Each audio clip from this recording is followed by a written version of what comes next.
نیکی کی اہمیت ہے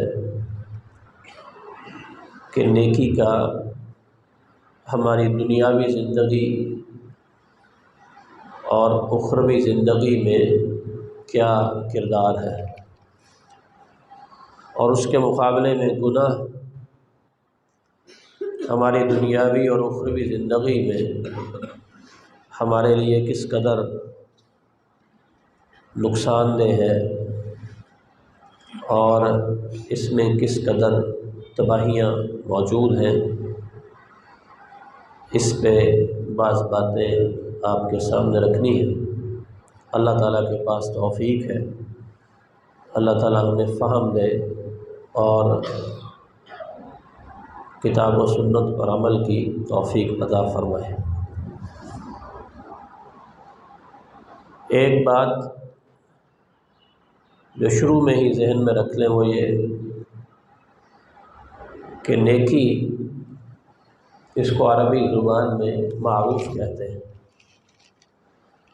اور برائی اور گناہ اس کو عربی زبان میں منکر کہتے ہیں۔ آپ اکثر سنتے ہیں یأمرون بالمعروف وینہون عن المنکر، کہ جو اللہ کے بندے ہیں وہ لوگوں کو معروف کا حکم دیتے ہیں اور منکر سے روکتے ہیں۔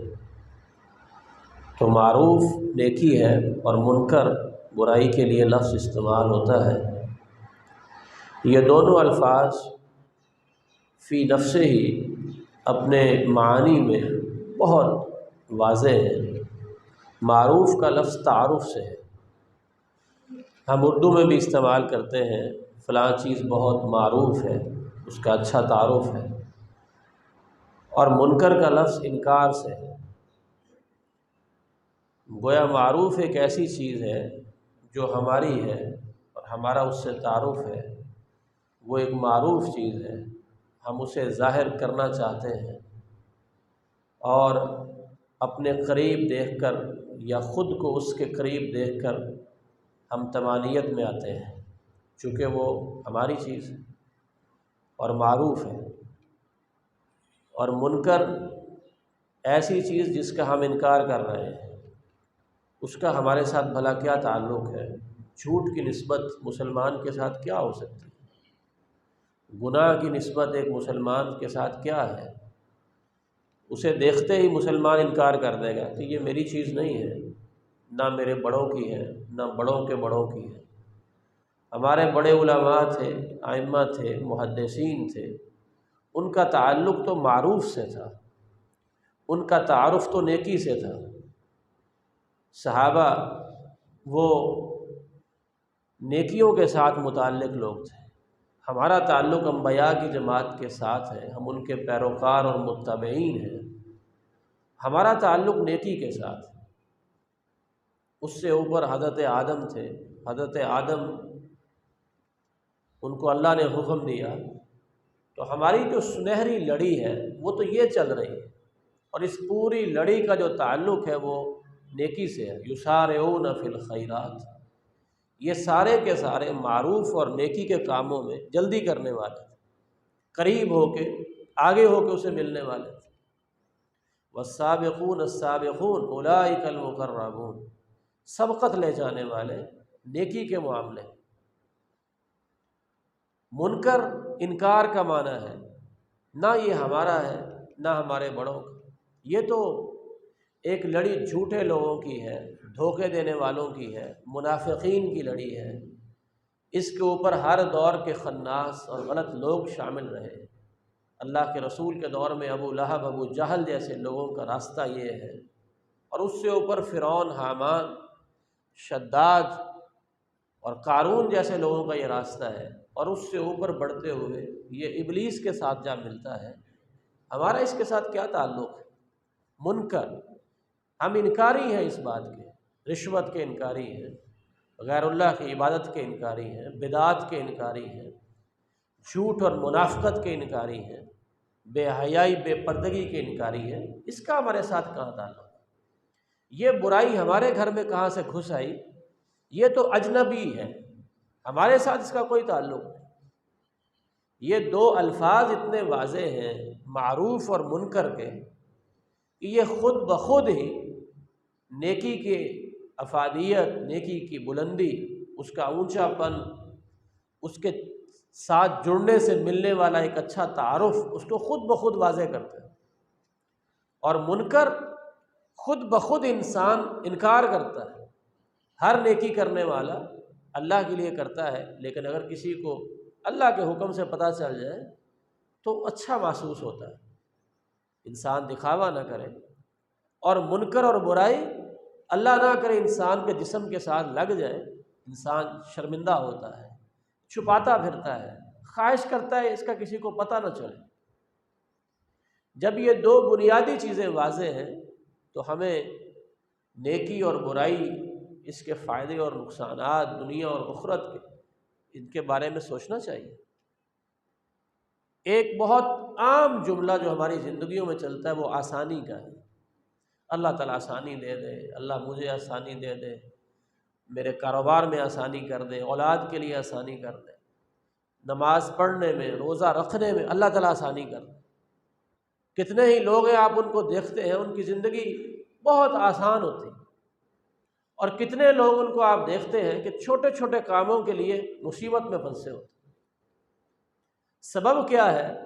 قرآن مجید سے اس بارے میں ہمیں رہنمائی لینی ہے۔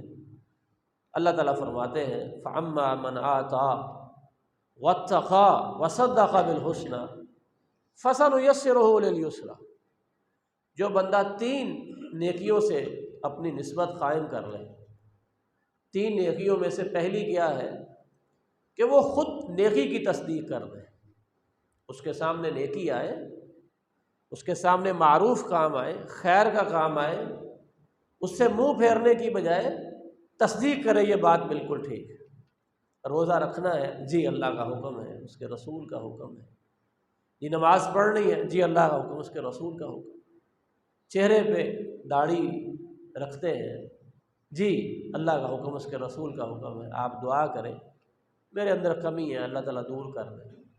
وہ نیکی کی تصدیق کرتا ہے، تکذیب نہیں کرتا، تصدیق کرتا ہے، یہ بالکل ٹھیک آپ کہہ رہے ہیں۔ یہ پہلا کام کر لے، واتقا، اور دوسرا کام یہ کہ بے پرواہی کی زندگی چھوڑ دے، بے پرواہی کی زندگی، ایسی زندگی جو بے پرواہ ہو کے گزارتا ہے، جب چاہا سو لیا، جب چاہا اٹھ لیا، جب چاہا سن لیا، جو چاہا سن لیا، جو چاہا دیکھ لیا، جس طرح کا مال آیا اسے کما لیا، اور جو چاہا خرچ کر دیا، اور جہاں چاہا خرچ کر دیا، اسے کوئی پرواہ نہیں کہ اللہ بھی ہے، محمد رسول اللہ کی ہدایات بھی ہیں، میرے سامنے کیا خیر ہے اور کیا شر ہے، بغیر سوچے زندگی گزارنے کی بجائے پرواہ کی زندگی گزارتا ہے، پرواہ والی زندگی۔ اس کے دل میں ہر وقت خیال رہتا ہے میرے اللہ کا کیا حکم ہے، نبی صلی اللہ علیہ وسلم کا کیا حکم ہے، میں کیا کروں اور کیا نہ کروں، کدھر قدم اٹھاؤں کدھر نہ اٹھاؤں۔ نیکی کی تصدیق کرتا ہے اور پرواہ والی زندگی گزارتا ہے، تقوی والی، اللہ کے ڈر والی، خشیت والی، اس سوچ والی کہ اللہ تعالیٰ مجھے دیکھ رہا ہے۔ اور تیسرا کام یہ کرتا ہے کہ جو اللہ نے اس کے اوپر مہربانی کی ہے اس کو آگے بھی لوگوں تک منتقل کرتا ہے۔ اللہ نے اس کو ہنر دیا، آگے سکھاتا ہے، اللہ نے اس کو مال دیا، آگے خرچ کرتا ہے، اللہ نے اس کو اچھے اخلاق دیے، لوگوں تک اس کی اچھائی پہنچاتا ہے، اللہ تعالیٰ نے اچھے تعلقات دیے، اپنے تعلقات کی بنیاد پہ لوگوں کے کام آتا ہے، اس سے کہہ دیا، اس سے کہہ دیا، اچھی سفارش کر دیتا ہے، نیکی میں، معروف کے کام میں لوگوں کے ساتھ تعاون کر دیتا ہے۔ فرمایا یہ تین کام کرنے والا، دوبارہ سے سن لیں کون سے تین کام ہیں۔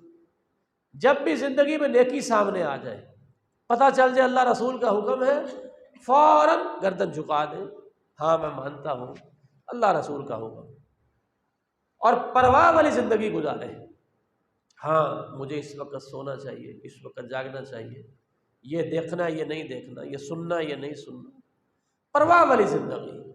اس وقت دوستوں سے ملنے کا ٹائم ہے، اس وقت حی علی الصلاۃ، آواز آ گئی نماز کے لیے، اب میں نہیں مل سکتا، پرواہ کرے کوئی ذات ہے، کوئی طاقت ہے اوپر بیٹھی جس نے مجھے پیدا کیا، جس نے مجھے ہاتھ دیے، جس نے مجھے کان دیے، جس نے مجھے آنکھیں دی، اس کی میں نے پرواہ کرنی، اور جو جو نعمتیں اس کے پاس ہیں ان نعمتوں کو آگے منتقل کرے اللہ کی مخلوق میں، جہاں کمی دیکھے اپنے پاس موجود نعمت وہاں صرف کرے۔ فَسَنُيَسِّرُهُ لِلْيُسْرَىٰ، اللہ تعالیٰ فرماتے ہیں اے 3 کام کرنے والے شخص کے لیے جہاں کہیں بھی آسانی ہے ہم اس کو اس طرف چلا دیں۔ آسانی، جدھر بھی آسانی ہوگی ادھر لے چلیں۔ کیسی اللہ آسانی پیدا کرتا ہے، گرمیوں کے روزے آسان ہو جاتے ہیں، گرمیوں کے روزے، سردیوں میں لوگ ٹھٹھرتے ہوئے کمبلوں میں گھسے ہوتے ہیں، نوجوانوں سے ہلا نہیں جا رہا ہوتا، اور کتنے بزرگ ہیں بیچارے کانپ رہے ہوتے ہیں لیکن فجر کی نماز اذان سے پہلے مسجد میں پہنچ جاتے ہیں۔ اللہ تعالیٰ ان کے لیے آسانی پیدا کرتا ہے، ایک نماز کے بعد دوسرے کی توفیق، ایک روزے کے بعد دوسرے روزے کی توفیق۔ کتنے لوگ ہیں، لاکھوں ان کے پاس موجود ہیں اور کروڑوں میں حج پہ نہیں جا سک رہے، زنجیریں پڑی ہوئی ہیں، کبھی بیٹیوں کی شادی کرنی ہے، کبھی بیٹوں کی شادی کرنی ہے، خود ساختہ پابندیاں لگا رکھی ہیں، میں نے فلاں ذمہ داری نبھانی، فلاں ذمہ داری نبھانی، اور ایک لمبی لائن بنا رکھی ہے کہ جب پاؤں جو ہے وہ قبر میں چلے جائیں گے پھر حج پہ جائیں گے، فرض چاہے 50 سال پہلے کا ہو چکا ہو۔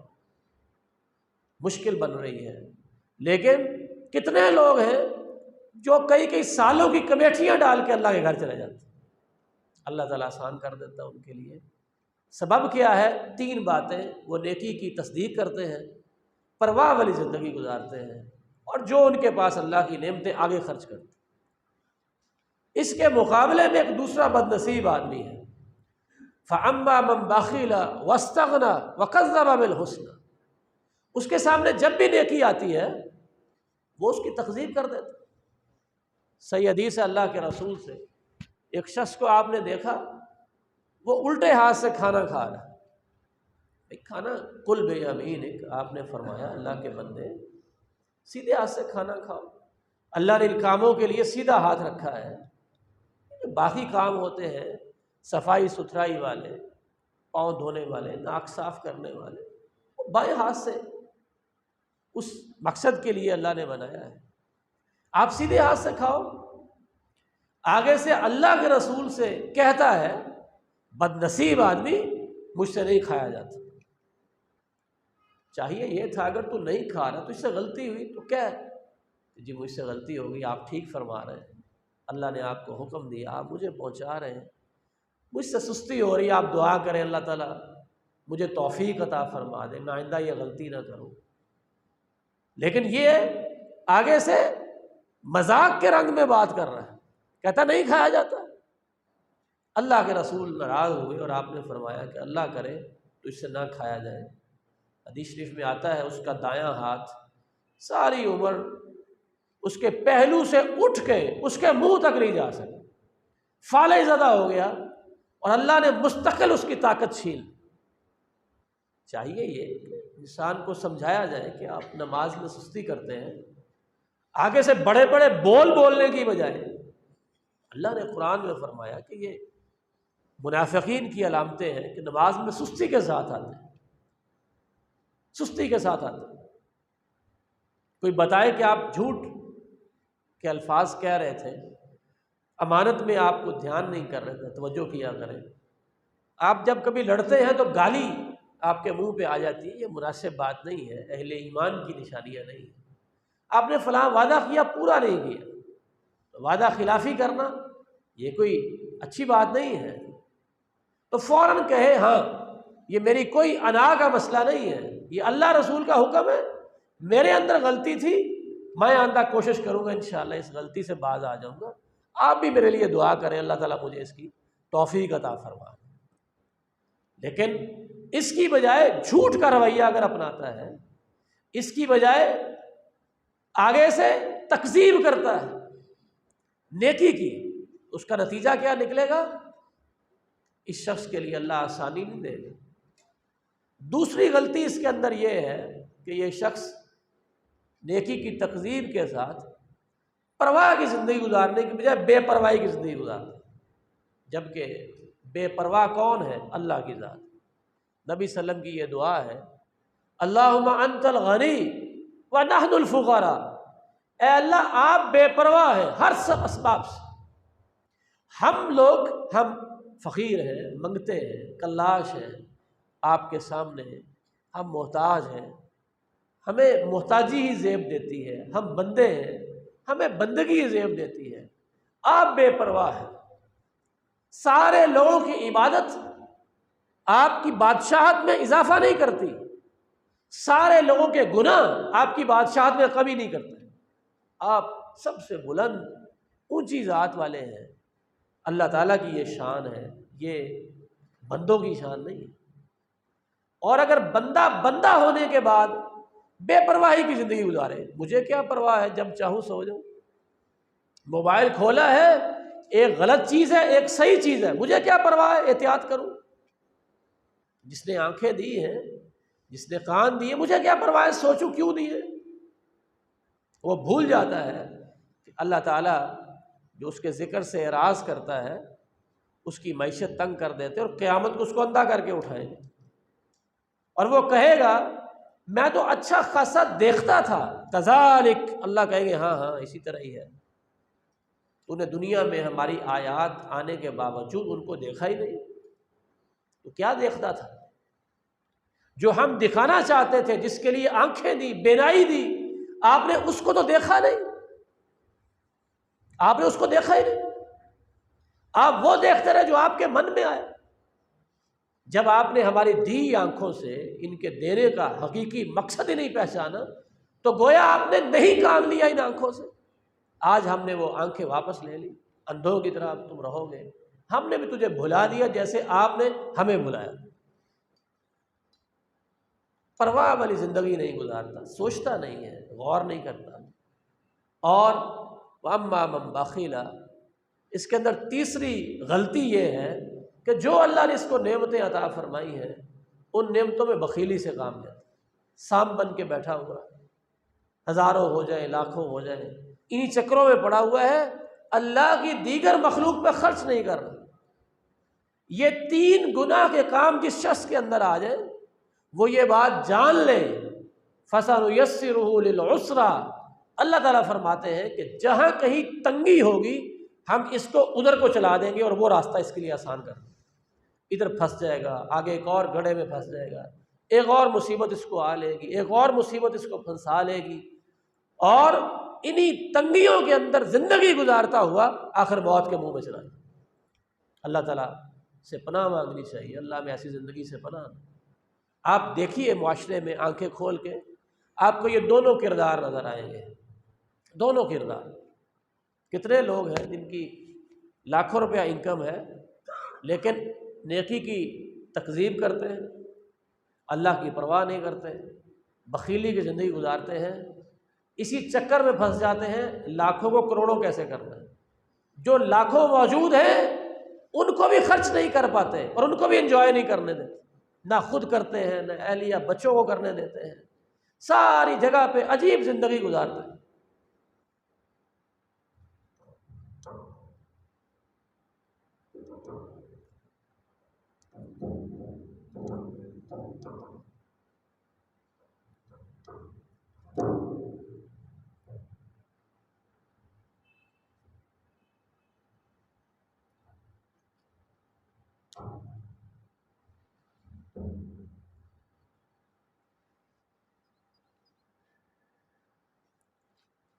ایسی زندگی گزارنا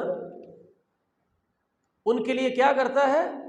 مصائب کے راستے کھولتا ہے۔ پہلے 8 گھنٹے کام کرتے تھے، اب 10 گھنٹے شروع کر دیں گے، پھر آن لائن کام شروع کر دیں، پھر بیوی کو بھی کام پہ لگائیں گے، ایک ایک بچہ کمائیاں کرے گا، سارا دن سارا گھر خالی ہوگا نوکروں کے سپرد، اور خود کاموں پہ لگے گا۔ تنگیوں کے راستے ان کے لیے اللہ کھول دیتا ہے، تنگیوں کے راستے۔ ایک گھر کو میں جانتا ہوں، پتوکی کے اندر رہنے والے ہیں، خود اس خاتون نے پتہ نہیں کیا کیا کام کیے، اپنے شوہر کو پتہ نہیں کن کن کاموں پہ اس نے مجبور کیا، اپنے بیٹے کو باہر کے ملک میں بھیجا، ایک بیٹی ہے کہ اس کو اتنا جہیز دینا ہے کہ دھوم پڑ جائے، بس خناس دماغ میں سوار ہو گیا، نیکی کی تصدیق نہیں کی، اللہ کے ڈر کا راستہ نہیں اپنایا، بخیلی کا راستہ اپنایا۔ ایک بیٹی، لوگ 5 7 بیٹیاں بیاہ رہے ہیں، اللہ آسانیاں کر رہا ہے ایک بیٹی کے لیے۔ اور نتیجہ کیا نکلا؟ ہم نے خود سنا اور ہمارے قریبی لوگوں نے دیکھا کہ جو کئی ویلر بڑا ٹریلر ہوتا ہے وہ بھر کے سامان دیا، دھوم مچ گئی۔ 1 ہفتے بعد وہی بیٹی طلاق لے کے گھر آ گئی۔ ان لوگوں نے سارا سامان پہ قبضہ کر لیا، کہا لے سکتے تو لے لو۔ بیمار ہو گئی، حملے ہو گئے بیماریوں کے، اسی حالت میں دنیا سے چلی۔ اللہ کے راستے پہ چلنا اللہ تعالیٰ آسانی پیدا کر دیتا، آسانی پیدا کر دیتا۔ من یتق اللہ یجعل لہ مخرجا، جو اللہ کی پرواہ کی زندگی گزارتا ہے، سوچ سوچ کے قدم رکھتا ہے، سوچ سوچ کے سنتا ہے، سوچ سوچ کے دیکھتا ہے، ایسے شخص کے لیے جہاں راستے بند ہو جائیں اللہ نکلنے کا راستہ پیدا کر دے، اللہ راستہ پیدا کر۔ تو پہلا سبق جو ہم آج سیکھیں، اللہ تعالیٰ توفیق عطا فرمائے، کہ نیکی ہمارے لیے مشکل پیدا نہیں کرتی، آسانی پیدا کرتی۔ ایک نیکی کی مثال سن لیں، نبی صلی اللہ علیہ وسلم فرماتے ہیں، اللہ تعالیٰ فرماتے ہیں، یا ابن آدم تفرغ لعبادت، اے آدم کے بیٹے میری عبادت کے لیے فارغ وقت نکالو۔ آپ اذان سنیں اس سے پہلے کوشش کریں تیاری کی۔ اسلاف میں سے سلف کا قول ہے، ایک عورت کو دیکھا اذان سے پہلے نماز کی تیاری کر رہی، اذان سے پہلے۔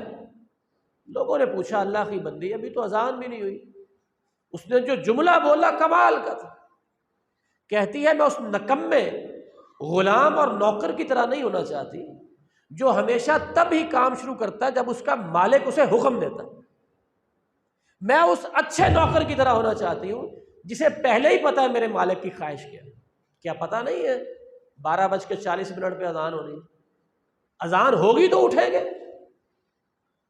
اگر کوئی شخص اس سے پہلے تیاری شروع کر دے، کتنا خوش نصیب کہ میرے مالک کی ابھی آواز آنے والی ہے، میں مسواک کر لوں، میں تیار ہو جاؤں، میں وضو کر کے بیٹھا ہوں، جو ہی آواز آئے اللہ دیکھے میرا بندہ تیار بیٹھا ہے لبیک کہنے کے لیے، حیا علی الصلاۃ، میری تیاری مکمل ہے، میں حاضر ہو رہا ہوں، ابھی آیا ہے اللہ، آپ نے مجھے بلایا۔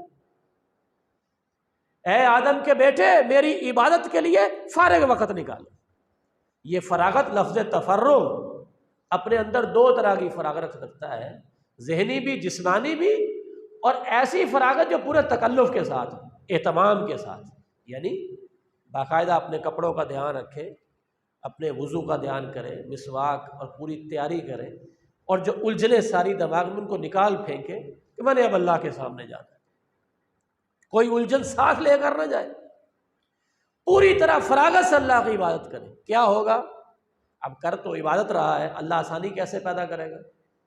املا یدئی کا رزق، نبی صلی اللہ علیہ وسلم فرماتے ہیں کہ اللہ فرماتے ہیں میں تیرے دونوں ہاتھوں کو رزق سے بھروں۔ ہے کوئی اس میں شک؟ ہے کوئی اس میں شک؟ کوئی شک نہیں، تیرے دونوں ہاتھوں کو رزق سے بھروں۔ وَعَمْلَ صَدْرَكَ غِنَا، یہ جو دل کے اندر فقیری ہوتی نا، مر گئے لوگوں کو دیکھو کتنا کمایا، ₹1,00,000 کمایا، پچھلے مہینے کتنا کمایا، 1.25 لاکھ، اب لاکھ پہ رو رہے ہو، کمایا تو ہے نا لاکھ، کہتا نہیں وہ 25,000 نفع کم ہو گیا، اس پہ رو رہا ہے۔ دل کے اندر غنا نہیں ہے، دل کی فقیری ہے، کروڑوں اکٹھے ہو جائیں دل فقیر ہے، منگتا بنا ہوا۔ اللہ تعالیٰ فرماتے ہیں اب ہاتھوں کو بھی غنا سے بھر دیں گے اور دل کو بھی غنا سے، پیسے بھی ہیں، میٹیریل مادی چیز بھی ہے، اور دل کے اندر امیری بھی ہے۔ تھوڑے سے پیسوں کے ساتھ کہتا ہے اللہ کا دیا بہت ہے، الحمدللہ اللہ کے بڑے انعامات، ایسی غنا اور ایسا مال دے۔ اللہ تعالیٰ نے دھمکی دی وَإِلَّا تَفْعَلْ، اے آدم کے بیٹے اگر تو نے یہ کام نہ کیا کہ ہماری عبادت کے لیے وقت نکال کے نہ آیا، املا یدئی کا شغلہ، میں اللہ خود تیرے دونوں ہاتھوں کو مصروفیت سے بھر دوں، صبح کام، دوپہر کام، شام کو کام، رات کو کام، آن لائن کام، بچے کام، بڑے کام، سب کام پہ لگا دوں، پوری نہیں پڑے گی۔ ولا اسد فقرک، کاموں میں پھنس جائے گا گدھوں کی طرح، اور کام تیرے پھر بھی نہیں ہوں گے، چھوٹے چھوٹے کام کے لیے تجھے محتاج کر دوں گا، کبھی اس کی منتیں کرتا پھرے گا، کبھی اس کی منتیں کرتا پھرے گا، تیرے کام سیدھے نہیں ہوں گے، ہر سیدھا کام الٹا ہوتا جائے۔ اب آپ سوچیں اگر کہ بھائی عبادت کرنے سے پیسے کیسے آتے ہیں؟ اللہ کہتا ہے میں رزق دوں گا عبادت کرنے۔ ابھی آپ نے نماز پڑھی، جتنے پیسے آپ جیب میں لے کے آئے تھے اتنے ہی واپس لے کے جا رہے ہیں، بڑے تو نہیں، تو یہ بڑھ کیسے جاتے ہیں؟ اس سوال کے جواب کے لیے میں آپ سے ایک سوال کروں گا، اس پہ آپ غور کریں۔ آپ میں سے اگر کوئی شخص کہیں ملازمت کرتا ہے، صبح سے لے کے عصر تک اس نے ڈیوٹی لگائی، مالک نے آپ یہ کام کریں، ایک رجسٹر بنانا ہے، اس پہ یہ چیزیں لکھنی ہیں، آپ وہ پورا حساب لکھتے ہیں، کیا اس لکھنے سے، اس قلم سے، اس رجسٹر سے پیسے نکلتے ہیں؟ نہیں۔ پیسے کیوں ملتے ہیں مہینے بعد آپ کو؟ مالک کی مرضی کا آپ نے کام کرنا۔ کام سے پیسہ برآمد نہیں ہوتا، پیسہ برآمد ہوتا ہے مالک کی مرضی سے۔ ایک مزدور ہے، صبح سے اینٹیں اٹھا رہا ہے، اینٹوں سے پیسے نکلتے ہیں؟ نہیں، اینٹوں میں سے تو کوئی پیسہ نہیں آتا۔ اس کو شام کو مزدوری ملتی، کیوں؟ مالک کی مرضی کے مطابق کام کرنے کی۔ زمین و آسمان کا خالق کون ہے؟ ہر طرح کے خزانوں کا مالک کون ہے؟ اللہ تعالیٰ کی ذات، اللہ تعالیٰ کی ذات۔ جب اس کی مرضی کے مطابق کوئی کام کرتا ہے، اللہ کہتے ہیں میں رزق دوں گا۔ اللہ مالک ہے، جو جہاں چاہے دے۔ ایک آدمی سے آج آپ اینٹیں اٹھواتے ہیں، کل اس سے مٹی اٹھواتے ہیں، اگلے دن اس کو چھت پہ لگا دیتے ہیں کہ فلاں صفائی کرو، ہر الگ الگ کام پہ آپ مزدوری دے رہے ہیں۔ اگر اللہ کہے نماز پہ دوں گا، ہمیں کیا مسئلہ ہے؟ اللہ تعالیٰ فرماتے ہیں تم رشتہ داری کو ملاؤ، میں تمہیں رزق دوں گا۔ اللہ تعالیٰ فرماتے ہیں تم استغفار کرو مجھ سے، میں تمہیں وہاں سے رزق دوں گا، تم گمان بھی نہیں کر سکتے۔ مختلف کاموں پہ اللہ کی مرضی کے مطابق اگر کام ہے، اللہ تعالیٰ رزق عطا فرماتے ہیں، کیونکہ وہ خالق ہے، وہ مالک ہے، وہ رازق ہے۔ تو آسانی پیدا ہوتی ہے کس میں؟ جب انسان اللہ کی اطاعت کے اندر اپنی زندگی گزارتا ہے، اللہ تعالیٰ آسانیوں کے راستے کھول دیتے ہیں۔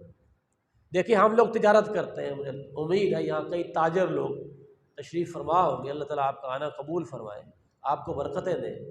نبی صلی اللہ علیہ وسلم نے میرے لیے، آپ کے لیے جو تجارت کرتے ہیں، 2 حکم دیے: ان صدقہ و بینا، ایک بندہ مال دے رہا ہے، ایک لے رہا ہے، یہ دونوں لینے اور دینے والے 2 کام کریں، سچ بولیں، جو بھی کام کر رہے ہیں اس میں سچ بولیں، وَبَيَّنَا، اور جو ان کے پاس آئٹم ہے، چیز ہے جو بیچ رہے ہیں یا خرید رہے ہیں، اس میں جس کی ذمہ داری بنتی ہے اس کو کھول کے بیان کریں، گول بول بات نہ کریں، سچ بھی بولے اور اس کی تبیین کرے، اس کی وضاحت کرے، اس چیز میں کیا ہے، 1 نمبر ہے، 2 نمبر ہے، 3 نمبر ہے، اس کی کوالٹی کیا ہے، کہاں سے لی ہے، امپورٹڈ ہے نہیں ہے، اس کی جو وضاحت ممکن ہے کرے، بیانہ، کھول کے بیان کرے۔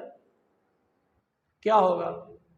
اللہ کے رسول نے وعدہ کیا، بورک لہما فی بیعہما، اللہ تعالیٰ ان دونوں کی تجارت کے اندر برکت پیدا کر دے۔ برکت کیا ہوتی ہے؟ ایسی چیز جس سے انسان اپنے ہدف کو حاصل کر لے۔ مثلا کسی کے سر میں درد ہو، وہ ایک پونسٹون کی گولی کھا لے، درد ٹھیک ہو جائے، اور دوسرے کے سر میں درد ہو، وہ سٹی سکین کروائے، لاہور چلا جائے، برطانیہ چلا جائے، لاکھوں روپے خرچ کر لے، درد پھر ٹھیک نہ ہو، اس کے لاکھوں روپے میں برکت نہیں آئی، اس کے 2 روپے میں برکت آ گئی۔ کسی کے 5 بیٹے ہیں، مل کے ایک بوڑھے والد کو رکھنے پہ تیار نہیں، اور کسی کو اللہ نے 1 بیٹا دیا، وہ پھولوں کی طرح باپ کو اٹھا کے زندگی بسر کر رہا ہے، اپنی بھی اور باپ کو خوش رکھے ہوئے۔ اس کے 5 بچوں میں برکت نہیں ہوئی، اس کے 1 بیٹے میں اللہ نے برکت ڈال دی۔ یہ ہے برکت، برکت حاصل کر۔ فرمایا جو تمہیں برکت ملے گی نا تجارت میں، وہ 2 نیکیوں کے ساتھ ملے گی، ایک نیکی سچ بولنا ہے، ایک نیکی بات کو کھول کے بیان کرنا۔ اگر روپیہ 1 بھی مل جائے گا، ہمارا وعدہ ہے ہم اس میں برکت ڈال دیں۔ فرمایا وَإِن كَذَبَ وَكَتَمَ، اگر یہ بد نصیبی کر لی کہ سچ کی بجائے جھوٹ بولا اور بات کو کھول کے بیان کرنے کی بجائے چھپا لیا، بوہی کا برکت بہی ہی ماں، ہمارا وعدہ ہے اس تجارت میں ڈھیر تو شاید اکٹھے ہو جائیں، لیکن اس کے اندر جو اصل قوت ہوتی ہے، مال کی اصل قوت، وہ ہم چھین لیں گے، برکت نکال دیں گے وہاں سے۔ لوگوں کے پاس دیکھیں کتنا پیسہ ہے لیکن مقصد حاصل نہیں ہو رہا، اولاد آنکھوں کی ٹھنڈک نہیں بن رہی، مال ہدف حاصل نہیں کر رہا، سبب کیا ہے؟ یہ اسباب ہمارے سامنے واضح ہے، اللہ نے بھی واضح کر دی، اس کے رسول نے بھی واضح کر دی۔ لہٰذا نیکی آسانیاں پیدا کرے گی اور برائی مشکلات پیدا کرے گی، اس بات کو ذہن میں بٹھائیں۔ اللہ تعالیٰ توفیق عطا فرمائے۔ یہ جو نیکی ہے یہ صرف ابھی فوراً نہیں، مستقبل میں کہیں ہم پھنس جائیں وہاں تک ہمارا ساتھ دیتی ہے اور ہمیں آسانی مہیا کر دیتی ہے۔ آپ نے معروف واقعہ سنا ہوگا، 3 لوگ سفر میں تھے اور غار میں پھنس گئے، جب طوفان آیا تو ایک غار میں چلے گئے، اس تیز ہوا کی وجہ سے پتھر گرا اور غار کا دہانہ بند ہو گیا۔ تینوں نے کہا کہ اب ہم ایک ایسی موت کا شکار ہونے لگے ہیں جس سے زیادہ دردناک موت اور کوئی نہیں ہو سکتی۔ بلک بلک کے، پیاس سے، بھوک سے، ڈر اور خوف سے سسکتے سسکتے ایک ایک سانس مرتے مرتے ہم مریں گے۔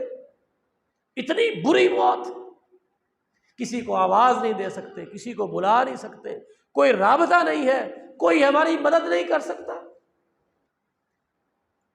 ان میں سے ایک نے کہا اب کوئی راستہ نہیں، ماضی میں کی جانے والی نیکی جو تم نے اللہ کو راضی کرنے کے لیے کی تھی آج اس کو یاد کرو، اللہ سے مدد مانگو۔ ایک کہتا ہے اے اللہ آپ جانتے ہیں میں نے ایک دفعہ جب میری ایک واقف خاتون آئی مالی مدد لینے کے لیے اور اخلاقی پستیوں میں گرنا چاہا، تیرے ڈر کی وجہ سے میں پیچھے ہٹ گیا، اے اللہ اگر یہ نیکی آپ کو پسند ہے تو مجھے آج آسانی فرما۔ اتنے سالوں پہلے ایک لمحے کا فیصلہ، ایک لمحے کا فیصلہ، اسے خبر بھی نہیں ہوگی کہ ایک وقت آئے گا میں غار میں پھنس جاؤں گا، آگے پتھر آ جائے گا اور میں سسک سسک کے مرنے والا ہوں گا، اور یہ ایک لمحے کا فیصلہ مجھے وہاں مدد دے۔ نیکی کہاں تک ساتھ دیتی، کہاں تک۔ دوسرا کہنے لگا اللہ آپ جانتے ہیں میں نے ایک مزدور رکھا، اس کی مزدوری دینے لگا، وہ ناراض ہو کے چلا گیا، میں نے اس کی مزدوری کے بارے میں جو چند روپے میرے پاس تھے اس دور کے لحاظ سے میں نے وہی فیصلہ کیا جو میں اپنے لیے کرتا تھا۔ مسلمان دوسرے کے لیے وہ پسند کرتا جو اپنے لیے کرتا۔ ہم میں سے کوئی ہے جو پیسہ گھر میں رکھ کے بیٹھ جائے؟ نہیں، ہم کہتے ہیں انویسٹ کرتے ہیں، اس میں اور نفع ہوگا، پھر اور انویسٹ کرتے اور نفع ہوگا، پیسہ ضائع نہ ہو جائے۔ اے اللہ میں نے اس کے پیسے کو اس دور کے لحاظ سے مال مویشی میں انویسٹ کر دیا، ایک جانور بنا، 2 بنے، 4 بنے، 6 بنے، تو نے برکت عطا فرمائی، ریوڑ بن گیا۔ عرصے بعد وہ مزدور دوبارہ میرے پاس آیا، کہنے لگا اللہ کے بندے مجھے شدید ضرورت ہے، وہ جو چند روپے تیرے پاس تھے عرصہ پہلے میں چھوڑ کے چلا گیا تھا مجھے دے دے۔ اے اللہ تو جانتا ہے، میں نے اسے اشارہ کیا، وہ وادی میں جتنا ریوڑ ہے سارا تیرا ہے، جانوروں کا، ہانگ کے لے جا۔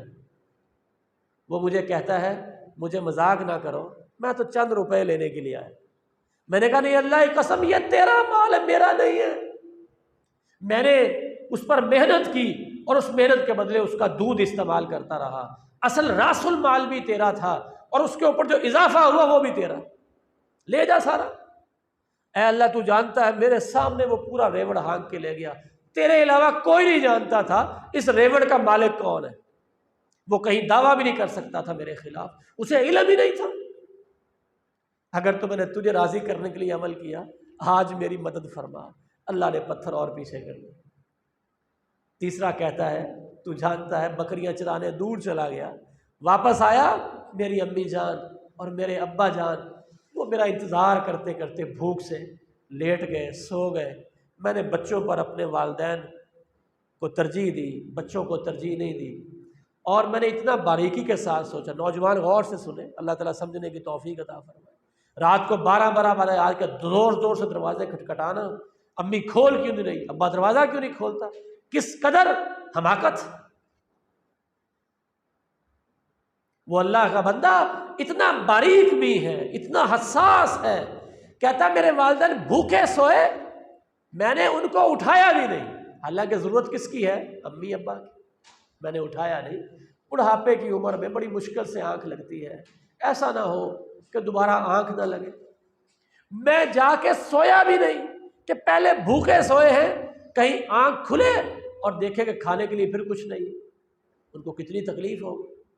اور ماں باپ ہیں، انہوں نے بیٹے کو اٹھانا نہیں، سارا دن کام کر کے آیا ہے، انہوں نے بھوک برداشت کر لینی ہے، پیاس برداشت کر لینی، مجھے نہیں اٹھائے۔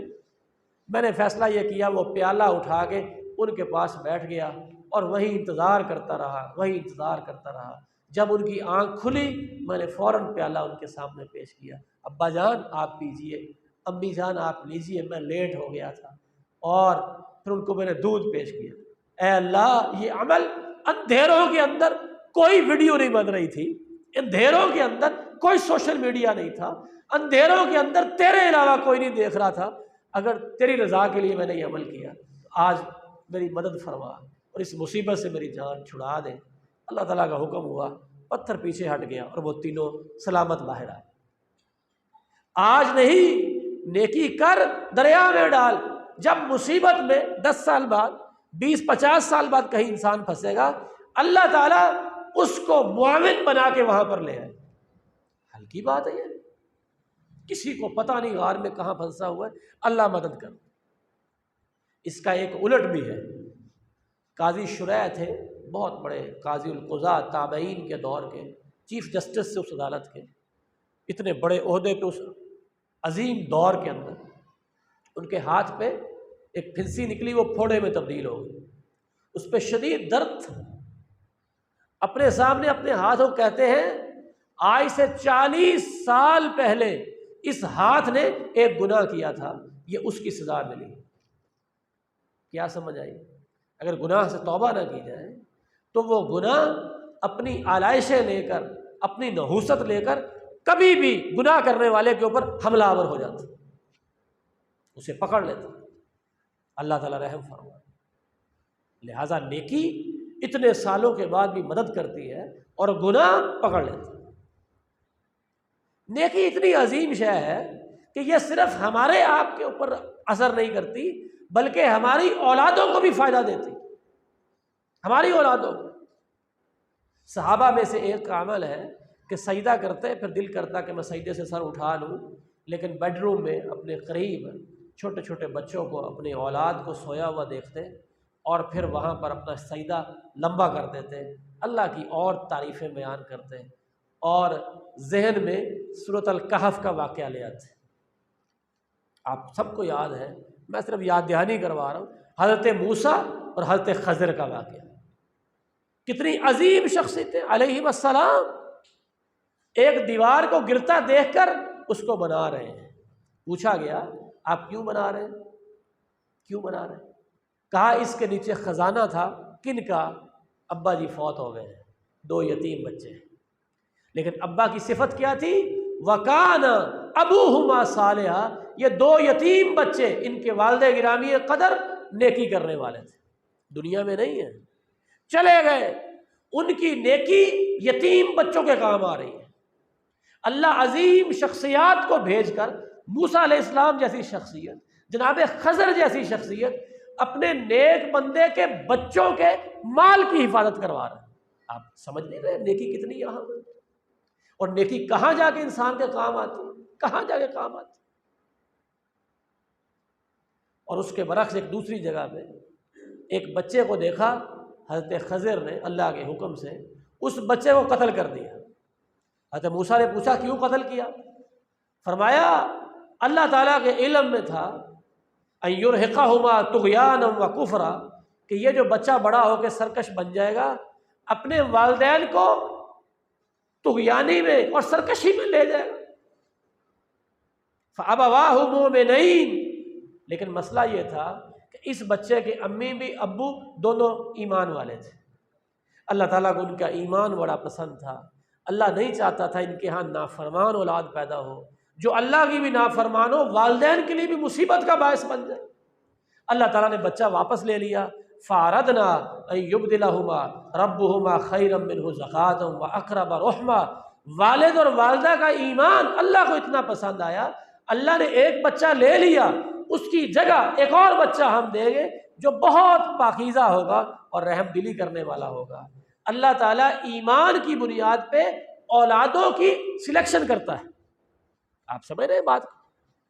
نیکی کس قدر اہم ہے، انسان کی نیک اولادوں کا باعث بنتی ہے، اور اگر انسان دنیا سے چلا جائے تو جانے کے بعد اولادوں کی حفاظت کرتی ہے، اولادوں کی نہیں، ان کے مال کی بھی حفاظت کرتی ہے۔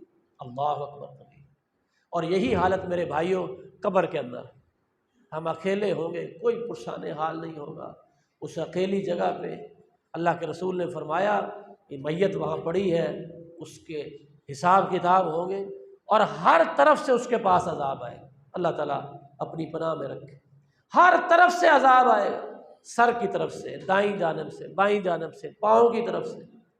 اللہ کا یہ نیک بندہ ہے، اس کے چاروں طرف نیکی نے گھیرا ڈال لیا، ایک طرف سے روزہ آ گیا، نماز آ گئی، صدقہ آ گیا، اس کے نیک اعمالوں نے گھیرا ڈال لیا، کہیں سے عذاب نہیں آ پایا، حتیٰ کہ عذاب نے پکار کر کہا کہ اگر مجھے سوئی کے ایک نکے کے برابر بھی جگہ مل جاتی آج تجھے چھوڑتا نہ۔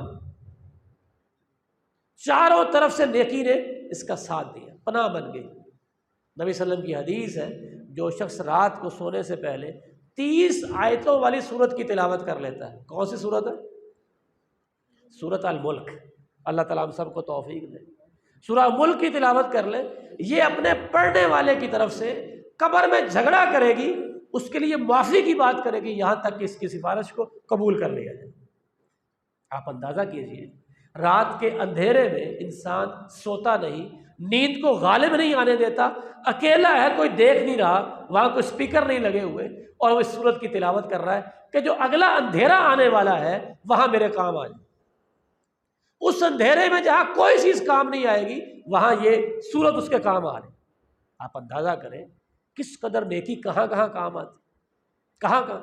اور اس کے برعکس یہ جو ہم بیٹھے، اللہ تعالیٰ معاف فرمائے اور ایسے بد نصیبوں میں ہمیں شامل نہ فرمائے، مجلسیں مکمل نہیں جب تک غیبت نہیں کر لیتے۔ لاہور جائیں، اسلام آباد جائیں، موٹر وے پہ سفر کریں، کتنے بد نصیب ہیں، اللہ ہمیں ان میں شامل نہ فرمائے۔ سامنے نظر آ رہا ہوتا ہے، دوسری طرف منہ کر کے کھڑے ہو کے پیشاب کرتے ہیں، اور استنجا کرنے کی وہاں پانی تک دستیاب نہیں ہوتا۔ اللہ کے رسول نے فرمایا جب ایک قبرستان میں گئے، ان 2 قبر والوں کو عذاب ہو رہا ہے، اور کن وجہ سے ہو رہا ہے؟ ایک قبر والا غیبت کرتا تھا، چغلیاں، مسجدوں میں بیٹھ کے، گھروں میں بیٹھ کے، دکانوں میں بیٹھ کے، فلاں نے یہ کہا، فلاں نے یہ کہا، جو باتیں شروع کرنی، مسلمانوں کی غیبتیں کر کر کے، اس نے یہ غلطی کی، اس نے یہ غلطی کی، روزے کے ساتھ انا للہ و انا الیہ راجعون۔ اور دوسرا پیشاب کے چھینٹوں کا دھیان رکھتا تھا، قبر کے اندر عذاب ہو رہا، ادھر سورت پڑھ رہا ہے رات کو سونے سے پہلے، اللہ تعالیٰ کیا کر رہے ہیں؟ قبر میں اس کی نجات کا سبب بنا رہے ہیں، اور ادھر گناہ کر رہا ہے، وہ گناہ قبر میں عذاب کا باعث بن۔ کس قدر واضح بات ہے۔ یہی معاملہ حشر میں ہے، اور یہی معاملہ جنت میں ہے۔ آخری بات سن لیں، جنتی لوگ جنت میں چلے جائیں گے، اللہ تعالیٰ ان سے پوچھیں گے تمہیں کوئی اور نعمت چاہیے؟ وہ کہیں گے نہیں، اللہ تعالیٰ آپ نے ہمارے اوپر مہربانی کر دی، الحمدللہ الذی ہدانا لہذا، آپ نے ہمیں ہدایت دی، آپ کے لیے تعریفیں ہیں، ہم یہاں پہنچ گئے، اور یہ نعمتیں ساری ہمیں مل گئی ہیں، ہمیں کچھ اور نہیں چاہیے۔ اللہ تعالیٰ فرمائیں گے میں تمہیں ایک ایسی نعمت دینے لگا ہوں جو جنت میں بھی تم نے نہیں دیکھی، جنت میں بھی نہیں دیکھی۔ اللہ اکبر کبیرہ۔ ایک جگہ بڑی خوبصورت سج جائے گی، مسندیں لگ جائیں گی، ہر شخص اپنے مقام اور مرتبے کے لحاظ سے اپنی اپنی مسند میں بیٹھ جائے گا۔ اس جگہ کی شان یہ ہوگی وہاں انبیاء بھی تشریف فرما ہو۔ اللہ تعالیٰ ہمارے والدین کی قسمت میں کر دیں، ہماری قسمت میں کر دیں، ہمارے بیٹوں بیٹیوں کی قسمت میں کر دیں، ہماری نسلوں میں اللہ اس سعادت کو قائم فرما دیں۔ کس قدر عظیم، اللہ کے رسول موجود ہیں، ابوبکر عمر موجود ہیں، عثمان علی موجود ہے، دیگر انبیاء موجود ہیں، کیسی نورانی اور روحانی مجلس ہوگی، اور جنت میں یہاں تک کہ اللہ تعالیٰ نور کے پردے ہٹائیں گے اور سارے لوگ اللہ تعالیٰ کا دیدار کریں گے۔ یہ نعمت جنت کی ساری نعمتوں سے بڑی ہو، سب نعمتوں سے بڑی۔ اللہ کے رسول نے مثال سے سمجھایا، اللہ کی کوئی مثال نہیں، صرف دیکھنے کے لحاظ سے مثال بیان کی۔ جیسے 14ویں رات کا چاند ہوتا ہے نا، تم اسے دیکھتے ہو اور وہ ایسے خوبصورت اینگل پہ ہوتا ہے کہ کسی کو کسی کی گردن اوپر کر کے دیکھنا نہیں پڑتا، لاکھوں نہیں کروڑوں لوگ موجود ہوں، سب آسانی سے دیکھ رہے ہوتے ہیں۔ کل جو ہے وہ چاند 16ویں کا تھا، آج 7واں روزہ ہے، 17ویں کا چاند تھا، تو میں پکاڑا میں ایک نہر سے گزر رہا تھا، تو میں نے دیکھا تو بچے بھی ساتھ تھے گاڑی میں، سب آرام سے ہم دیکھ رہے تھے۔ ایک خاص اینگل ہوتا ہے، کسی کے سر کے پیچھے چھپتا نہیں ہے، ہر ایک اس کو دیکھ رہا ہوتا ہے، اور اتنا اونچا نہیں ہوتا کہ سر ایسے کر کے دیکھنا پڑے کہ انسان کی گردن کو مشکل پیش آئے۔ فرمایا ایسے آسانی سے تم اپنے رب کو دیکھو۔ لیکن اگلی حدیث کا حصہ آپ سنیے، اللہ تعالیٰ میں عمل کی توفیق دے۔ آپ نے فرمایا تم میں سے جو چاہتا ہے کہ اللہ تعالیٰ کا دیدار حاصل کرے اور زیارت کرے، آپ سوچتے نہیں والدین کتنی محبت کرتے ہیں اولاد سے؟ ان والدین کی محبت مثالی، جس اللہ نے والدین دیے وہ خود کتنی محبت کرنے والا ہو۔ سوچیے نا، ہم خوبصورت چیزیں دیکھنے جاتے ہیں پہاڑی علاقوں میں، پتہ نہیں کہاں کہاں، جس اللہ نے وہ خوبصورتی پیدا کی ہے، اللہ نور السماوات والارض، وہ اللہ کتنا حسین اور خوبصورت ہے۔ محمد رسول اللہ صلی اللہ علیہ وسلم جو اتنے مہربانیاں کرنے والے، امت پر اتنی مہربانیاں کرنے والے، آپ فرماتے ہیں ہر نبی کو ایک دعا کا موقع دیا گیا کہ وہ دنیا میں کر لے، آخرت میں کر لے، جہاں کرے گا جو مانگے گا اللہ دے دے۔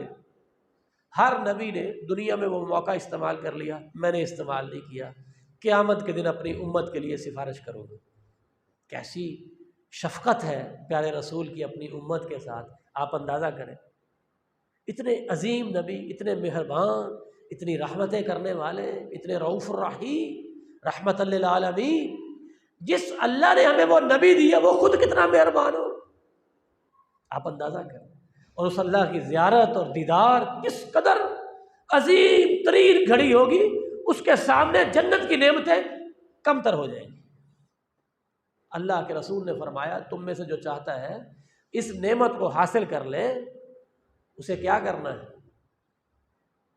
عصر کی نماز اور فجر کی نماز پڑھنے میں، عصر کی نماز اور فجر کی نماز پڑھنے میں دنیا کی کوئی مصروفیت اس پر غالب نہ آئے۔ رات کو فنکشن ہو رہے ہیں، کوئی معاملات ہو رہے ہیں، صبح کی نماز رہ جائے، ایسے فنکشن چھوڑ دیں، ایسی میٹنگیں چھوڑ دیں، میں نے فجر نہیں جانے دینی، جو مرضی ہو جائے۔ عصر کے وقت میں دکان کی مصروفیات دیگر یہ ساری محدود کرے، جو بھی ہو جائے عصر کی نماز نہیں جانے دوں، عصر کی نماز کی حفاظت کروں۔ اگر آپ تھوڑا سا غور کریں تو یوں لگتا ہے کہ فجر کی نماز پڑھنے کے لیے انسان کو جسم کی قربانی دینی پڑتی ہے، آنکھوں کی، سونا نہیں، اٹھنا ہے، اپنے آپ کا دھیان رکھنا ہے، اپنے جسم پہ اللہ کے حکم کو غالب رکھنا ہے، مغلوب نہیں ہونے دینا اور شیطان کو غالب نہیں ہونے دینا۔ یہ تو ہے جسم کے اوپر کنٹرول۔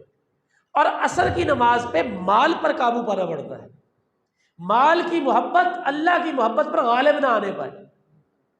ایک آیت آپ سنیے، اللہ تعالیٰ فرماتے ہیں ان اللہ اشتری من المؤمنین انفسهم واموالهم بان لهم الجنہ، اللہ تعالیٰ نے جنت کا سودا کیا مومنوں سے، قیمت کیا لگائی؟ دو چیزیں، اپنا مال بھی مجھے دے دو، اپنی جانیں بھی مجھے دے دو، مال ویسے کماؤ گے ویسے خرچ کرو گے جیسے میں کہوں گا، اور پوری اپنی جان کے اوپر میرا حکم نافذ کرو گے، اس کے بدلے میں جنت ہے۔ فجر کی نماز سے غافل کیا چیز کرتی ہے؟ انسان کا جسم سست ہو جاتا ہے۔ عصر کی نماز سے کیا چیز غافل کرتی ہے؟ مال۔ فرمایا عصر کی نماز اور فجر کی نماز پڑھنے میں دنیا کی کوئی چیز اور کوئی تعلق تمہارے اوپر غالب نہ آئے، اگر تم اللہ کا دیدار چاہتے۔ تو کیا سمجھ آئی کہ آج اگر ہم عصر کی نماز پڑھ لیں، اس کی حفاظت کریں اور فجر کی نماز کی حفاظت کریں تو جنت بھی ملے گی، اور جنت کے اندر جنت کی نعمتوں سے سب سے بڑی نعمت اللہ تعالیٰ کا دیدار اور زیارت بھی نصیب ہو، سب سے بڑی نعمت۔ اللہ اکبر کبیر۔ تو ہم اس پہ غور کریں۔ اللہ تعالیٰ توفیق دینے والا ہے، اس کے پاس توفیق ہے۔ جو شروع میں ہم نے بات کی کہ نیکی ہماری اپنی چیز ہے، انبیاء کی چیز ہے، صحابہ کی چیز ہے، یہ ہمارے والدین کی چیز ہے، یہ ہمارے بزرگوں کی ائمہ اور محدثین کی چیز ہے، اسے ہم نے جانے نہیں دینا، اسے پکڑ کے رکھنا ہے۔ یہ ہماری منکر گناہ یہ ہمارا نہیں ہے، ہم اس سے اجنبی ہیں، وہ ہم سے اجنبی ہیں۔ ہم نے جب بھی سامنے گناہ ہے انکار کر دینا، تیرا ہمارے ساتھ کیا تعلق؟ تو بدوں کی چیز ہے، گندے لوگوں کی چیز ہے، میرے پاکیزہ گھر میں کیا لینے آیا ہے؟ میں تجھے یہاں نہیں رہنے دوں گا، تو گندگی ہے، تو پلیز لوگوں کے پاس جا، میں پاکیزہ ہوں، کلمہ پڑھ چکا ہوں، محمد رسول اللہ کا امتی بن چکا ہوں، میں گند کو اپنے پاس نہیں آنے دوں۔ اور پھر ہم سمجھیں کہ نیکی اس کے کتنے فائدے ہیں، ہماری اب کی زندگی آسان ہو جائے گی، مستقبل میں کوئی مصیبت آئے تو وہ آسان ہو جائے گی، حتیٰ کہ ہماری اولادیں ہم دنیا میں ہوں نہ ہوں ان کے لیے اللہ تعالیٰ آسانیاں پیدا فرمائے گا، حتیٰ کہ ہم قبر میں جب اکیلے ہو جائیں۔ آپ سوچئے، اللہ تعالیٰ سوچنے کی توفیق دے۔ ڈاکٹر حماد لکھوی حفظہ اللہ تعالیٰ، مولانا محی الدین لکھوی کے بیٹے رحمہ اللہ، فرماتے ہیں اگر آپ کو کسی ایک کمرے میں رکھ دیا جائے اور کہا جائے کہ دنیا کی جو نعمت مانگنی ہے مانگ لو، اور آپ کو دے دی جائے اس کمرے میں جو نعمت آپ کو چاہیے، اور کمرہ بند کر دے جو آپ سے کہا جائے آپ کبھی باہر نہیں آ سکتے، وہ نعمتیں آپ کو فائدہ دیں گی؟ وہ عذاب لگنا شروع ہو جائے گی۔ اور پوری انسانی تاریخ گواہ ہے، جو قبر میں گیا واپس نہیں آیا، قبر میں گیا واپس۔ ہمیں پتہ ہے جب میں قبر میں چلا گیا میرے اپنوں نے مٹی ڈال دی ہے اور میں نے واپس نہیں آنا، آدم علیہ السلام سے لے کر اب تک کوئی واپس نہیں آیا، کیا حال بنے گا وہاں؟ نیکی اس قبر میں بھی کام آئے گی اور آخرت میں بھی کام آئے گی، اور اس کے برعکس اگر ہم گناہ کرتے رہیں گے تو ہم اس دنیا میں بھی مصیبت میں پھنس جائیں۔ مصیبت دیکھو، مصیبتیں کیسی ہیں، ہماری بہنیں، ہماری بیٹیاں، ہمارے مسلمانوں کی عزتیں لائنوں میں لگی ہیں 10-10 کلو آٹے کا تھیلا لینے کے لیے، چادریں اتر رہی ہیں، ان کی عزتیں لوگوں کے سامنے، چہرے کھل رہے ہیں، مصیبت میں پڑی 10 کلو آٹے کی۔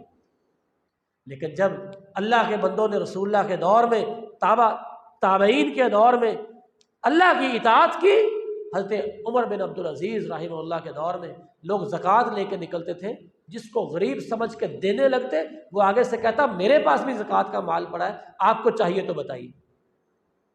ہم 70 سال سے اوپر کا وقت گزر گیا، آٹا سیدھا نہیں ہو رہا زرعی ملک میں، مار نہیں تو اور کیا ہے۔ اپنے آپ کو مسائل میں نہ ڈالیے، اور یاد کر لیں آج کے اس سبق میں یہ مت بھولیے، ہمارے لیے ہر مصیبت ہمارے برے اعمال کی شامت، ہمارے گناہوں کی وجہ سے۔ لہٰذا اگر آپ انفرادی طور پر محنت کریں گے، گناہوں سے بچ کے نیکی لیں گے، اللہ آپ کی انفرادی زندگی میں آسانی پیدا کر دے گا۔ اگر آپ گھر والے سارے مل کے نیکیاں کریں گے، گناہوں سے بچیں گے، آپ کے گھر میں آسانیاں ہو جائیں گی۔ اور اگر آپ ایک کالونی، ایک مسجد کی جگہ پہ مل کے نیکیاں کریں گے، حسد بغض سے بچیں گے اور آپس میں محبتیں کریں گے، اللہ کے لیے، اللہ کو راضی کرنے کے لیے، اللہ کے گھر آباد کرنے کے لیے، اللہ اس مسجد کے لیے آسانیاں پیدا کر دے گا۔ اگر کوئی ادارے ہیں وہاں آپ اللہ کے حکم نافذ کر رہے ہیں، اللہ ان اداروں میں آسانیاں پیدا کر دے گا۔ اور اگر کسی شہر یا کسی ملک میں اللہ کا حکم نافذ ہوتا ہے، اللہ اس ملک میں آسانیاں پیدا کر دے گا۔ لیکن اگر اس کا برعکس ہوا تو اللہ تعالیٰ کی طرف سے عذاب دنیا میں بھی آ جاتا ہے کہ اللہ تنگی کر دیتا ہے، اور پھر قبر میں اور پھر حشر میں سختیاں ہیں۔